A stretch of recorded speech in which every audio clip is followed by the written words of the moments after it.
નમસ્કાર, આપ જોઈ રહ્યા છો સ્પાર્ક ટુડે ન્યૂઝ। લઘુ ઉદ્યોગ ભારતીનું ક્ષેત્રીય અધિવેશન વડોદરા ખાતે યોજાયું હતું, જેમાં રાજ્યના મુખ્યમંત્રી ભૂપેન્દ્ર પટેલની વિશેષ ઉપસ્થિતિ રહી હતી।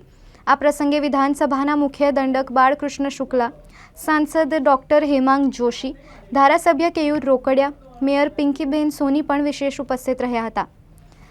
લઘુ ઉદ્યોગ ભારતી સંસ્થા 29 વર્ષથી ઉદ્યોગ હિત સાથે રાષ્ટ્રહિત માટે કાર્યરત સંગઠન છે, જે 580 જિલ્લાઓમાં 980 જેટલી શાખાઓ ધરાવે છે। સૂક્ષ્મ અને લઘુ ઉદ્યોગકારોના હિત માટે વિવિધ કાર્યક્રમો યોજીને ઉદ્યોગકારોને સચોટ માર્ગદર્શન આપી રહ્યું છે। ભારત સરકાર દ્વારા લઘુ ઉદ્યોગ ભારતીને ઉદ્યોગોના જળ ઓડિટ માટે માન્યતા મળેલી છે, તેમજ વિવિધ કમિટી, બોર્ડ અને એજન્સીઓમાં લઘુ ઉદ્યોગ ભારતીના સભ્યોનો સમાવેશ કરવામાં આવ્યો છે। ક્ષેત્રીય સંમેલનમાં મુખ્યમંત્રીનું મકમેટો આપીને શાલ ઓઢાડીને સન્માન કરવામાં ગુજરાત અને રાજસ્થાનના પ્રભારી અને પૂર્વ રાષ્ટ્રીય અધ્યક્ષ બળદેવભાઈ પ્રજાપતિએ સંસ્થાની કામગીરીનો ટૂંકો પરિચય આપ્યો હતો। મુખ્યમંત્રીએ પ્રસંગોચિત ઉદ્બોધનમાં જણાવ્યું હતું કે દેશના વડાપ્રધાન નરેન્દ્ર મોદીના નેતૃત્વમાં દેશ 5મી અર્થવ્યવસ્થા બનીને તેમજ કૃષિ, સેવા અને ઉદ્યોગમાં પણ આગળ વધ્યું છે। ઉપરાંત એક ઇન્ડિયાને આજે 10 વર્ષ પૂરા થયા છે। આજે દેશ વિશ્વનો મોબાઈલ મેન્યુફેક્ચરર બન્યો છે। 11,000થી વધુ MSME ઉપયોગી સરકાર, ઉદ્યોગ અને સંગઠનથી કામ કરી રહ્યા છે। વન ડિસ્ટ્રિક્ટ વન પ્રોડક્ટ જેવું ઇનોવેશન દેશના વડાપ્રધાન દ્વારા આપવામાં આવ્યું છે।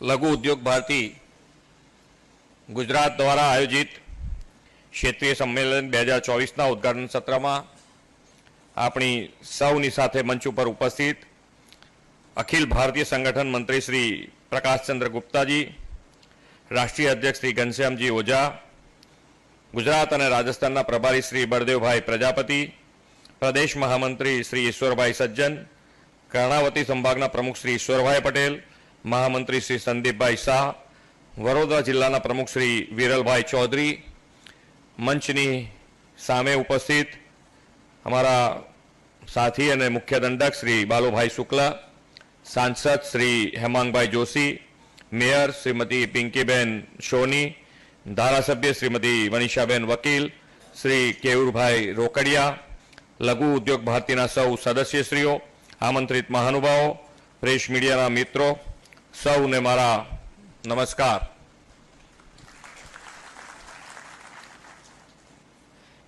विश्व नेता ने देशना यशस्वी वडाप्रधान श्री नरेन्द्रभाईना नेतृत्वમાં ભારત વિશ્વની 5મી સૌથી મોટી અર્થવ્યવસ્થા બન્યું છે। વડાપ્રધાનશ્રીના નેતૃત્વમાં ભારતની 10 વર્ષની આર્થિક વિકાસ યાત્રામાં ઉત્પાદન ક્ષેત્રમાં ખૂબ મોટું પરિવર્તન આવ્યું અને ભારતમાં અનેક નવા ક્ષેત્રો માટેના દ્વાર ખુલ્યા છે। વડાપ્રધાનશ્રીએ આત્મનિર્ભર ભારત, ઉન્નત અને વિકસિત ભારતનો મંત્ર આપ્યો છે। કૃષિ, સેવા અને ઉદ્યોગ ત્રણેય સેક્ટરમાં સર્વગ્રાહી વિકાસ દ્વારા વિકસિત ભારતથી રાષ્ટ્રહિતને શ્રી નરેન્દ્રભાઈએ પ્રાથમિકતા આપી છે।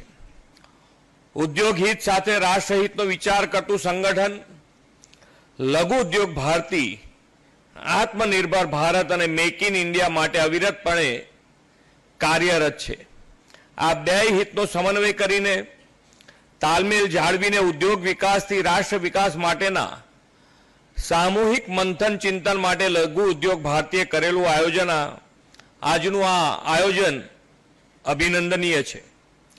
આદરણીય નરેન્દ્રભાઈ એવા વિઝનરી લીડર છે કે જે કોઈને ન સૂજે તે નરેન્દ્રભાઈને સૂજે। તેમણે ભારતની આયાત ઘટે અને નિકાસ વધે તે માટે દેશમાં MSME ઉદ્યોગ માટે ઈઝ સમગ્ર દેશમાં રાષ્ટ્ર પ્રથમની ભાવના પ્રવર્તી રહી છે।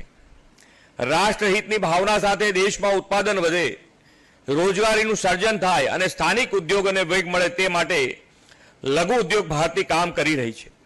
લઘુ ઉદ્યોગ ભારતીનું ગુજરાત એકમ 11,000થી વધુ સભ્યો સાથે તમામ જિલ્લાઓમાં કાર્યરત છે। સરકાર, સંગઠન અને ઉદ્યોગ વચ્ચે ઉદ્દીપક તરીકેનું કામ કરીને લઘુ ઉદ્યોગ ભારતી નાના ઉદ્યોગોને જરૂરી માર્ગદર્શન પૂરું પાડીને બેઠા થવામાં મદદરૂપ થઈ રહ્યું છે। આદરણીય શ્રી નરેન્દ્રભાઈના નેતૃત્વમાં ક્લસ્ટર આધારિત વિકાસ અને વન ડિસ્ટ્રિક્ટ વન પ્રોડક્ટની નીતિને પણ પ્રોત્સાહન મળી રહ્યું છે। આપણા દેશને કલા કસબ વિરાસતમાં મળેલી છે. તેના ક્લસ્ટર્સમાં આપણે ત્યાં એક સંસ્કૃતિના રૂપમાં વિકસ્યા છે. લઘુ ઉદ્યોગ ભારતી આવા ક્લસ્ટર્સને ફરી બેઠા કરવામાં મહત્વની ભૂમિકા નિભાવી રહી છે. વડાપ્રધાનશ્રીના વિઝનના પરિણામે આજે દેશમાં ઇનોવેશનને પ્રોત્સાહન મળ્યું છે, જેના કારણે દેશમાં નવી ટેકનોલોજીનો સંચાર વધ્યો છે. દેશમાં સંશોધિત થયેલી ટેકનોલોજીને લઈ કઈ રીતે નાના અને મધ્યમ ઉદ્યોગ સાથે જોડી શકાય તે ખૂબ જરૂરી બાબત છે, જેને કારણે નાના ઉદ્યોગની ઉત્પાદકતા પર મોટી સકારાત્મક અસર પડે છે. લઘુ ઉદ્યોગ ભારતી દ્વારા આ દિશામાં વધુ કામ થાય તો નાના ઉદ્યોગોને ખૂબ મોટા લાભ થશે. આજે વડાપ્રધાનશ્રીનું ફોકસ છે make in India, make for the world. આપણે હવે વિશ્વનું માર્કેટ સર કરવાની દિશામાં આગળ વધવાનું છે. વિશ્વની હરીફાઈમાં ટકવા માટે વડાપ્રધાનશ્રીએ ઝીરો ઇફેક્ટ ઝીરો ડિફેક્ટનો મંત્ર આપ્યો છે. લઘુ ઉદ્યોગ ભારતી આ દિશામાં સૂક્ષ્મ અને નાના એકમો વધુ ઇકો ફ્રેન્ડલી બને અને ક્વોલિટી ઉત્પાદન કઈ રીતે વધે તે માટે ઉદ્યોગો આવતા હોય ત્યારે સ્વાભાવિક રીતે ગુજરાતમાં એમએસએમઈને વેગ મળે. ગુજરાતમાં સુદૃઢ ઇન્ફ્રાસ્ટ્રક્ચર, પ્રોગ્રેસિવ પોલિસીસ અને ઇઝ ઓફ ડુઇંગ બિઝનેસના કમિટમેન્ટના કારણે પણ એમએસએમઈ સેક્ટરને વેગ મળ્યો છે. ગુજરાતમાં સેક્ટર આધારિત નીતિઓ, ઇઝ ઓફ ડુઇંગ બિઝનેસ, ઉત્તમ માનવબળની ઉપલબ્ધતા અને ઉત્તમ કાયદો વ્યવસ્થા પણ એમએસએમઈના વિકાસને વેગ આપી રહ્યો છે. આદરણીય વડાપ્રધાનશ્રીની ત્રીજી ટર્મમાં દેશ ત્રીજી મોટી અર્થવ્યવસ્થા બનવાની દિશામાં ઝડપથી આગળ વધી રહ્યો છે. તેમના જ માર્ગદર્શન હેઠળ આ વર્ષ ભારત સરકારનું લગભગ 48 લાખ કરોડ રૂપિયાનું બજેટ જાહેર થયું છે. આ બજેટમાં દેશમાં એમએસએમઈને મજબૂત કરીને રોજગાર સર્જન ઉપર ખાસ ભાર મૂકવામાં આવ્યો છે. મેન્યુફેક્ચરિંગ સેક્ટર માટે ક્રેડિટ ગેરંટી સ્કીમ જાહેર કરી છે. સાથે જ કોલેટરલ અથવા થર્ડ પાર્ટી ગેરંટીની જરૂરિયાતને દૂર કરવા મશીનરી અને સાધનોની ખરીદ માટે ટર્મ લોન આપવામાં પણ આવશે. સેલ્ફ ફાઇનાન્સ ગેરંટી ફંડની સ્થાપના કરવાની પણ જાહેરાત કરવામાં આવી છે. ભારત જ્યારે ત્રીજી મોટી ઇકોનોમી બનવા જઈ રહ્યું છે ત્યારે નવા ક્ષેત્રોમાં ખાસ કરીને સનરાઇઝ સેક્ટરમાં સંભાવનાઓ વધી રહી છે. આ બધી જ જાહેરાતોથી નવા ઉદ્યોગો માટે, નવા સ્ટાર્ટઅપ માટેના અનેક માર્ગો ખુલશે. દેશના વિકાસ રોલ મોડેલ ગુજરાતમાં એમએસએમઈ બેકબોન છે. એમએસએમઈ ઉદ્યોગને ગ્લોબલ પ્લેટફોર્મ આપવા અને વિશ્વ સાથે સ્પર્ધા કરી શકે તેવો સરકારનો પ્રયાસ છે.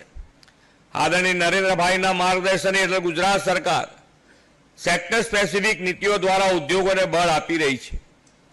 લઘુ ઉદ્યોગ ભારતીને મારો આગ્રહ છે કે તેઓ ઉદ્યોગ જગતને અને ખાસ કરીને એમએસએમઈને રાજ્ય સરકારની નીતિઓથી માહિતગાર કરાવે અને વધુને વધુ ઉદ્યોગ રાજ્ય સરકારની નીતિઓનો લાભ લે. તમારા કોઈ પણ પ્રશ્નના નિરાકરણ માટે પણ સરકાર તમારી સાથે હંમેશા ઊભી છે અને ઊભી રહેશે. આપણે સૌનો સાથ, સૌનો વિકાસ, સૌનો વિશ્વાસ અને સૌના પ્રયાસ દ્વારા વિકસિત ગુજરાતથી વિકસિત ભારતના નિર્માણ માટે આપણે સૌ સાથે કટિબદ્ધ થઈએ એ અપેક્ષા સાથે વિરમું છું. ભારત માતા કી જય. વંદે માતરમ.